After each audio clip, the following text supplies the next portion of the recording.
Hello again, everyone. This is Nick Schrammick and Howard Chow, partners with Doon Insights and our podcast, What's Next In. So this episode, we are speaking to a company called Optimized Foods, which is a new food a startup that is really developing some interesting technologies. And they came and presented at our Ag and Food Tech workshop this past spring. Howard, what did you think about Optimized Foods? Well, I thought they were a pretty interesting story, partly because of the novelty of what they're doing. They gave some samples at our event with basically caviar that's basically cellular caviar. So that was an eye-catching thing. But they've actually developed, I think, two different lines of technology, among other things. I mean, they have built the ability to create protein scaffolding using mycelium, upon which they grow cellular meat, including something like caviar out of sturgeon cells. So I think that's a great entry point because it's obviously high end, and then they presumably are going to go beyond that eventually as they scale and figure out how to make it economic. So anyway, listen to this very interesting presentation. Great. Well, here they are, Optimized Foods presenting at our workshop. Optimized food. And Zane will be telling us about it. And Zane is also bringing us cultured caviar later today. So it's exciting.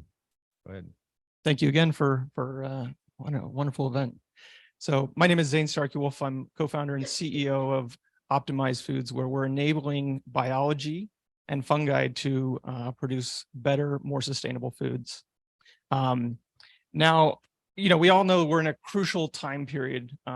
We both have the best nutrition, best ag the world has ever seen, but we're also on the brink. And so we need solutions that further the sustainability, the protection of the climate, and health that's been coming up a lot here today. And so I think Brian Frank was talking about the three components, and now we need more. And so I've come up with six. And I've got an acronym for it. It's sustainable, manufacturable at scale. It's affordable. One that hasn't been really talked about is how do we approach third world countries? It's accessible. It's healthy. We've talked about nutrition. How are we delivering health and nutrition? And it has to taste great. And so I don't know if you guys do the acronym there. It's SMART. It's wicked smart. You guys can borrow that. So we need to be smart about this and think about how we deliver new products going to have great tasting nutrition, but also save our planet. And so I'm going to tell a little bit of a story about how we co-evolved with food, and essentially the story of my favorite foods, hopefully yours as well, which is beer, wine, cheese, and bread, and how we actually not just domesticated. Some people might say we domesticated these fungi to create these, but I actually think it's more of a co-evolution of how we developed with them. And if you believe Paul Stamets or Terence McKenna, our prefrontal cortex comes from us being nomadic, eating mushrooms and tripping. So that's also a co-evolution, but I'm talking about more of our food systems. So at the next slide. And I'm just going to focus on the ones that are really key in terms of how they've made an industrial impact in where we're at today. And so if you look at beer, it was a way to, I'm going to have to, it says my time's up already. Sorry about that.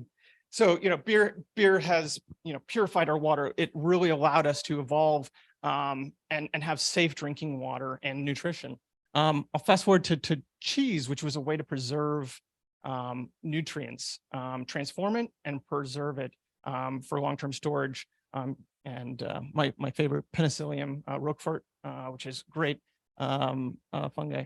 And then the one that really is important to us is some of the strains that came out of Indonesia, China, Asia, which were koji strains and some of these other strains that had the ability to preserve,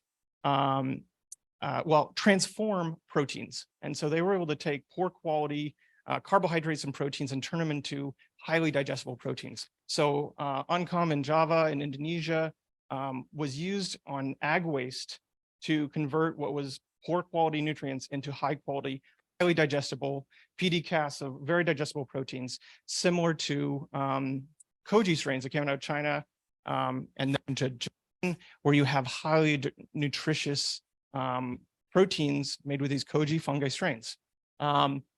Now comes along the industrial revolution, takes that from single farmers now into billion-dollar industries with the use of fungi, biomanufacturing, and technology. Next slide. So that's what we're doing. I came across a group of world-class scientists that had developed a new biomanufacturing technique where they were basically came up with a really elegant biomanufacturing solution that were taking ag waste and converting it into high-quality protein using a liquid culture of mycelium that is grown into these spheres. And these spheres enable high surface to volume ratio. So you get great, as somebody talked about earlier, challenges with mass transport issues. Furthermore, it allows for nutrients to be incorporated into it. But the key for us and why this is a new biomanufacturing technology is the downstream processing costs. Lots and lots of mycelium companies. It's such an exciting space that's going on. There's a lot of a cost associated with the downstream processing. By leveraging these small pellets, these spheres, we're able to directly process them and then use them into food products. They have the form and structure, very defined structures that we can then leverage that for 3D printing or in kind of molding applications. And so it's a great product from that, and how we can deliver nutrition, actually grow it with nutrients. So it encapsulates and now delivers that nutrition into the gut during digestion.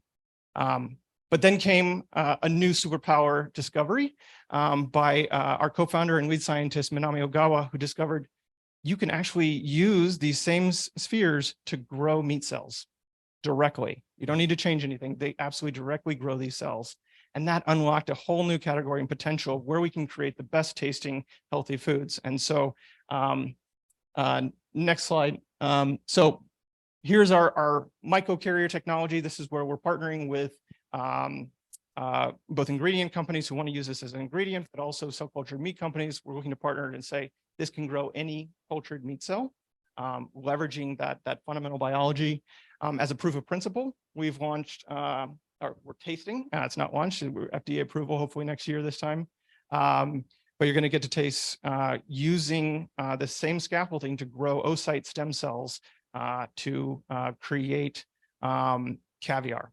And it's that balance between the mycelium, the fungi, that high nutrition with the meat, and where we think that the future of food really is that mix between the two. So we've got some great partnerships, both on distribution of the caviar, but also on our mycelium product, and looking to partner with airlines. We've got some great conversations with airlines on the caviar. So anyways, with that, I'll turn it over. Great. So that's a lot to take in. So your first use case is the caviar, or that's a proof of our principle, yes, and it's also a market in its own right. Right. One of the just quick things on that is we're addressing a challenge for chefs in this case. Most caviar is sold by chefs, and we're addressing a challenge that they have. Traditional biomanufacturing, or for traditional manufacturing of caviar, involves a sturgeon, a fish, one of the most critically endangered species groups in the world. 23 out of 27 species are on the brink of extinction. But when they manufacture it, it's got bacteria. They only manufacture a few months out of the year, so it doesn't last long. It goes bad. They have quality control issues. So our manufacturing technology is actually addressing a challenge in the cultured meat industry, rather than just consumer adoption of lab-grown meat, which is less than 20%, depending on who you ask. And what's the roadmap after this? Yeah, so we're building our first manufacturing facility in the Davis-Sacramento region, where land is more affordable. than the Bay Area, and also leveraging, again, our story of what you're going to taste today is caviar, and the mycelium was grown on almond hull waste. And so, that's part of our story. So we're sourcing those ingredients for our mycelium, but we're building our facility starting this summer, and submitting for regulatory approval of the caviar product. Well, we are also selling our microcarrier, partnering our microcarrier right now this summer, and throughout to other culture meat companies and also to ingredient companies who just want to directly use the microcarrier. Maybe just to add on the caviar, smart choice is going to be on par with cost from the get-go. Right. Absolutely. So it's the caviar, we're going after an ultra premium product category. There's lots of different caviar. You probably had some at on your sushi restaurants. That's very affordable. We're at this ultra premium, high quality, very creamy, buttery taste. So it's around $2,000 a kilogram, $2,000 to $3,000 a kilogram price point. And so this is going to be, our launch price, and the chefs that we've talked to, we're coming in and we're matching exactly that flavor profile for a product they want. So our bioreactors, we have a scale out versus a scale up model. How do we get to 300,000 liters? Well, we scale out that capability rather than trying to think that it's going to be possible in 100,000 or 300,000 liter capacity. It won't. But we can do it in many, many 2,000 liter reactors, and that's my background in biomanufacturing. So I'm curious I'm sure talked to a lot of really top chefs at this point. So what are the comments that you're getting from the chefs? I mean, they can probably taste things that I couldn't taste. So what are some of the pros and cons that they've come up with? So our chief caviar officer, she's known as the queen of caviar. She's been in this industry for 20 years, and she's got a restaurant herself in Sausalito where she sells her caviar. She's fully integrated. And she's the one who's tasted with a lot of chefs, and she's still a super taster. So she's got the divots on the tongue, so you can really taste things. Where we're looking to go, I would say the product that you're going to taste is about 90% of the product that we want over the summer.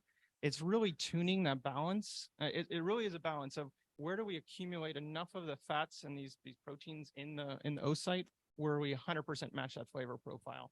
I think chefs, you can tell there's not 100% there, but we're close, and we have the platform to get there. Now it's just kind of tuning how long we grow it. And it's one thing's different. We're growing a single cell, right? We're not growing trillions of cells. So when you think about basically the inputs, the growth factors, it's a very different calculus, and that's why our profit is unparalleled profitability. The facility that we're building this summer will be profitable next year. Now this is a pilot small commercial scale facility, 3 tons of caviar, but it's a very profitable because we're not trying to scale trillions and trillions of cells. Other questions? Maybe I can go just to link with the discussion this morning. Fungi really have a lot of fibers as well. Can you give some comments of what else you bring as nutrition? Just talking with Matt this morning about this too, about the beta glycans, and then these basically what you're getting is a whole food, and we really care about delivering whole foods. What you're eating there is a whole food nutrition with high quality, very digestible protein, grown on almond hulls that wouldn't be very digestible and you couldn't use in that source, as well as fiber, high quality fiber, chitin, beta glucans, and then the fats that are being accumulated from the oocyte stem cell, which caviar is incredibly healthy for you. It's high concentrations of omega-3s. So also what we're looking to increase this summer is the concentration of our omega-3s. We want not just the flavor profile, we want the health benefits as well. And that's really key, is that we want to deliver on that whole, manufacturable, affordable, accessible, healthy, and tasty. Okay. If no other questions, okay, thank you very much. Thank you.